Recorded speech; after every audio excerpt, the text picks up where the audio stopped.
Okay, hi everyone. So exciting to be here at Rethinking Economics. Now I only see my slides, so I don't see any of you or the other speakers, which makes me feel like I'm just talking alone in my living room, which is sounds like just another Thursday. Cool. So I don't know, many of you were there at the last event with Robert Pollin and Kate Rayworth and Nina Treu. And I think now this is connecting to this, but we're going to get a bit down to a nerdiest part of the issue, which is the question of indicators. And what I'm going to try to show in this brief presentation is that the question of indicators is complicated, but it's only the top of the iceberg of a pile of even more complicated questions. So the first one is that's that big mystery that is, what is economic growth? I've spent the last 12 years studying economics at university, and I finished my PhD last year, which was specifically on trying to understand what economic growth is. But even now, the more I learn about it, the more unsure I am about what it is. So here, the first point I want to make is that when we're talking about GDP, we should not take it as something too solid, in the sense of GDP, gross domestic product, is an estimation of economic activities. So first, it's an estimation. We're trying as national accountants to measure economic activities. And itself, what we call economic activities, and the difference between what is considered economic and non-economic, is a conceptualization. So we make assumptions and say, like, well, we draw the line, and this is, real production, this is non-economic production. So here there's at least a double step gap in between that number we see, that is GDP, and the reality, the complex, messy, interlinked reality that we call an economy. And I want to share something that we don't often say when we talk of economic growth, is that the notion of growth itself is a metaphor. It's a metaphor in the sense of course, we understand that if you're measuring the flow of economic activities, so the volume of monetary transactions, you get yourself a one number. And then, if that number increases from one period to another, you can call this growth. So it's a mathematical increase. But does that mean that that thing, again, in reality, has grown? Not exactly.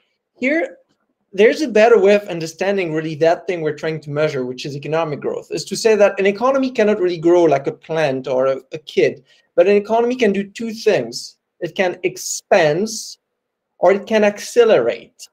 So it can expand, and that we call this expansive growth in economics, when you commodify certain things that were previously not commodified. I think I've got an example. I found this on the internet the other day. So you can just, buy a birthday wish. So this is a whole new commodity. It did not exist before. Before, people used to, wish themselves happy birthday. That was outside of the sphere of economic production.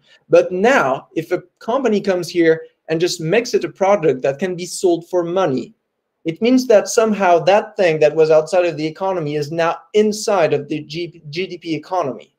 So you see, nothing has really changed, but the way that thing that we measured as economic is getting wider. So commodification is widening the size of your economy. And in the same way that, if you buy this once a year, or if you buy this once a week, then it can accelerate. And that works for all commodity. So first, then we see that when we see an increase in GDP, which is a measure of flow, we cannot really understand whether it's, a measure of your economy getting wider or economy accelerating. But those two processes can be, either desirable or undesirable, depending on when they happen.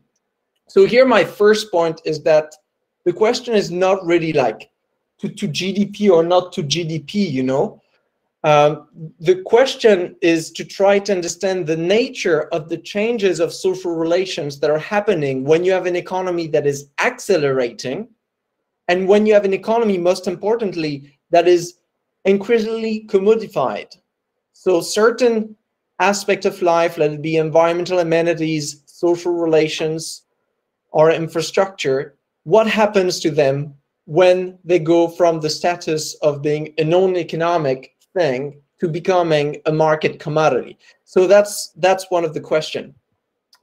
Here, yeah, I found this story which I like very much, which is, the story of a group of people seizing an abandoned McDonald's that went bankrupt and turning it into a voluntary food bank. So here we see like a McDonald's go bankrupt, GDP would go down, but then you have this somehow spurge of non-economic activity that will not be recorded in GDP. So here just I've put this slide, which you can screenshot, which is, I think, the best 4 books I've found to understand what GDP is, its history, its methodology, and the relation between that, the measurement, and that thing we're trying to measure. So here comes to my second point, which is about like alternative measures of wealth.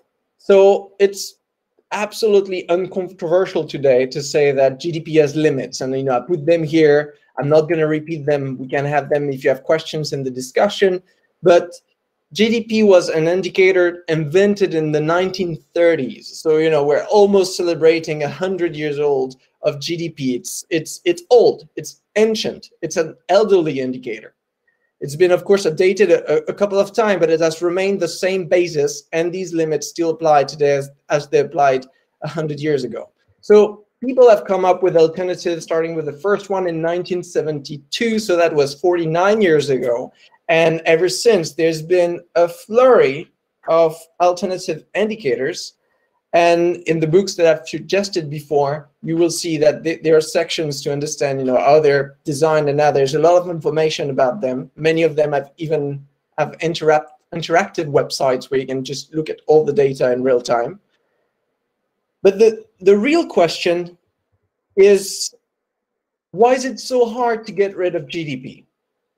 So if in 1972 someone came up with an alternative indicator, why didn't we all switch like, oh, cool, I like your GDP idea, I'll just switch to that? In the same way that when Simon Kuznets in the 1930s just came up with GDP, just become the overarching indicators for many nations around the world. Why are we not repeating this let's say, improvement and replacement, this creative destruction, you could say, of new indicators? There's creative destruction in the economy, but there is not creative destruction in the measurement of the economy, which is a bit of a paradox.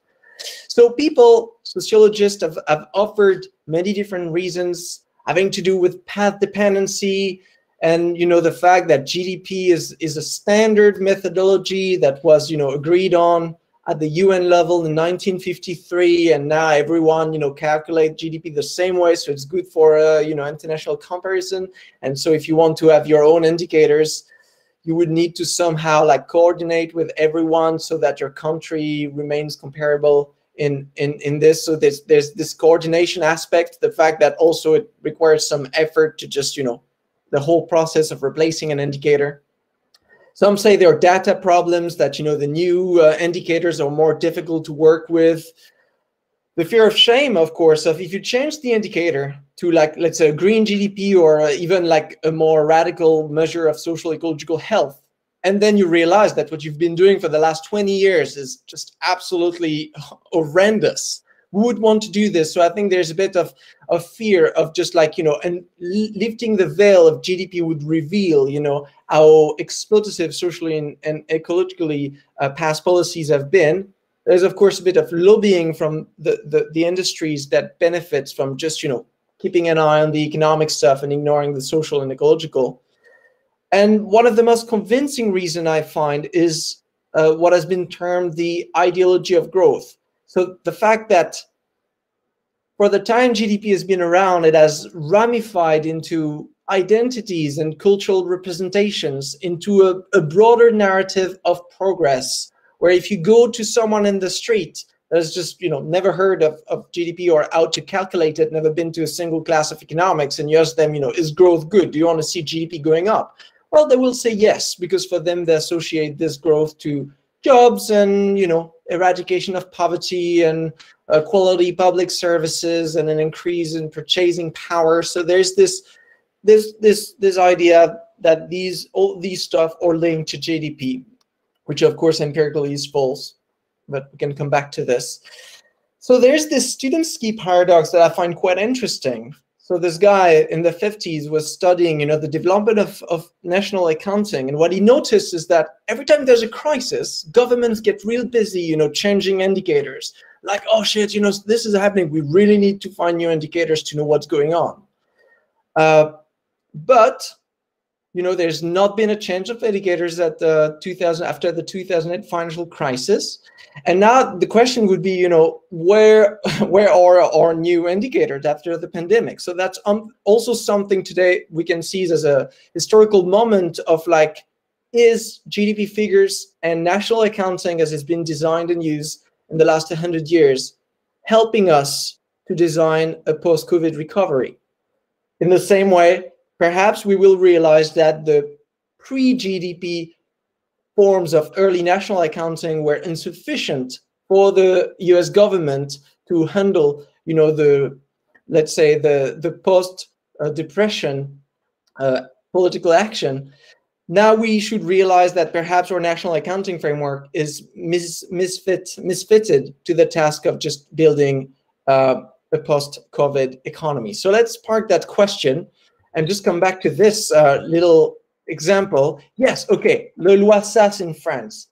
In 2015, this law was voted in. You can see it on top. This is actually just the one paragraph that was just added to the law that basically says that, every year the government should evaluate its policy with a battery of 10 social and ecological indicators. You can see them in the middle.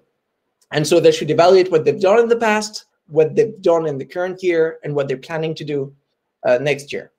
So this was celebrated as, France finally delivering on its Let's Go Beyond GDP pledges that had been going on since Nicolas Sarkozy launched the Beyond GDP initiative.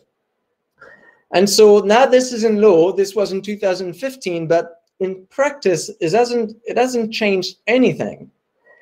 For, I think, at least two reasons. The first one is that you can notice in the law, this red sentence, that this report with the 10 indicators is supposed to be, evaluated alongside with regard to, GDP. So in practice, it's treated a bit as a satellite concern to be like, okay, well, GDP is down in this and we have this stuff, but let's really care about GDP. Something more important that has to do about the relationship between indicators and decision-making, that in France, the budget is being voted at a specific moment. This is why in the law, they say that the government should prepare the report on the first Tuesday of October, so that the numbers are ready when you're voting the budget. So you can decide to, what we've done last year on this has really deteriorated bird diversity, and so maybe we should do something different. Problem, every single year since 2015, the report was given late, so February of the next year, after all decisions was made. So basically, it has lost every substance and turned into just some form of, quota-making, macroeconomic greenwashing. Oh yeah, and one of my favorite slogans from the May '68 revolt in France, you cannot fall in love with the growth rate. That's so funny because back then in the 60s, that sounded so outrageous to be like so obsessed with GDP growth. But now, like when we read this, it's almost a bit funny because we are in love with GDP growth. That's one of the reasons that explains why it's so difficult to get rid of that indicator and more generally of the obsession with economic growth. So let me move to now, like, take a step and escape a bit that discussion on indicators. Of course, I'll be happy to come back in the discussion and discuss the more methodological points. But here I want to make a broader claim that the talk about indicators is slowing down. It's a bit of a distraction. The question is this, like, who disagrees about the limits to GDP? Nobody. You take the most radical, mainstream, narrow-minded economist, and even that economist would tell you, like, yeah, of course, GDP doesn't measure this, just capture only one side of economic wealth, and we need to complement blah, blah, blah, blah, blah, blah, blah, blah. So at the end of that discussion, what are you left with? Just, okay, well, let's just keep doing what we're doing and add some, side indicators to make sure that GDP is not too destructive. So it's an inherently conservative take on economic transformations, where we're keeping that thing which we've been trying to measure, let's say the assumption that an economy rates of production and consumption should increase over time, but we're just trying to make sure that it doesn't, impact on bird diversity. I mean, what did they choose bird diversity? This alone tells you that, that indicator framework there was not much thinking put into it. So you cannot change a broken machine by just changing the way you measure it. If you're just about to have a car accident, and just like measuring, looking at something else, it's not going to prevent you from having the accident. Maybe in the very long term it will prevent you from having more accident, but in the very moment it's not going to help you much. So I think instead of chatting too much and too technically about indicators in national accounting, we should divert that discussion mainly on institutions. That is, the engine, the inside of the economy, not only the aggregated behavior of it, but getting down and dirty with redesigning, rethinking the machinery of capitalism.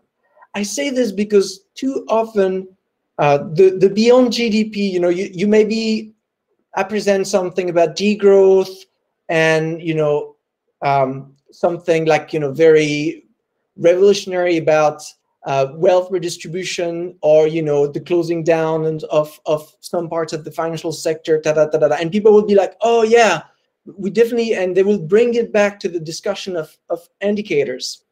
But indicators, in the same way that if you bring it back to the question of education, which we very often do, like, oh, the key leverage change is really to better educate. Yeah, okay, well, but you're passing the ball.